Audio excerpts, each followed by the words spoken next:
এখন আমরা রিংটাকে খুলছি। রিং খোলার জন্য এটা রিং এক্সপান্ডার, রিং খুলতে এবং লাগাতে এটা ব্যবহার করা। কিভাবে খুলব? কম্প্রেশন রিংয়ের যে এই কাটিং অংশটা রয়েছে, এই যে কাটিং অংশটা রয়েছে, কাটিং অংশটাকে এইভাবে ধরতে হবে। প্রত্যেকটা রিং এইভাবে ধরতে হবে।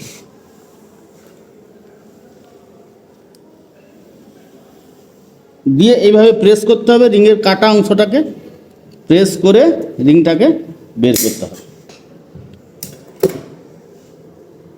এই যে রিং বেরিয়ে গেল। ঠিক আছে, রিংয়ের গ্রুপ হচ্ছে এইটা, যেটাতে আমাদের রিং লাগানো ছিল, কম্প্রেশন রিং। এবার রিংয়ের এই যে জয়েন্ট আছে, এই রিংয়ের জয়েন্ট 3 রকমের হয়। একটা হচ্ছে স্ট্রেট জয়েন্ট, একটা হচ্ছে স্টেপ জয়েন্ট, এরকম কাটা থাকবে স্টেপ জয়েন্ট, আর একটা হচ্ছে অ্যাঙ্গেল জয়েন্ট, এটাও অ্যাঙ্গেল থাকবে, এটাও অ্যাঙ্গেল থাকবে। 3 ধরনের রিং জয়েন্ট। ক্লিয়ার? আমরা রিংটাকে পরাবো সেম রিং এক্সপান্ডারে যেভাবে খুলেছিলাম সেই জায়গায় আমরা রিংটাকে লাগাবো। লাগিয়ে রিংটাকে এক্সপান্ড করব। এক্সপান্ড করে এটাকে আমরা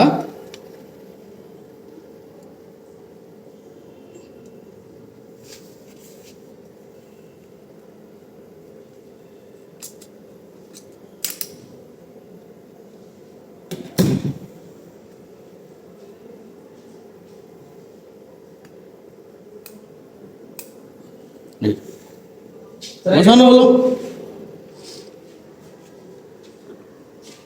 হয়েছে।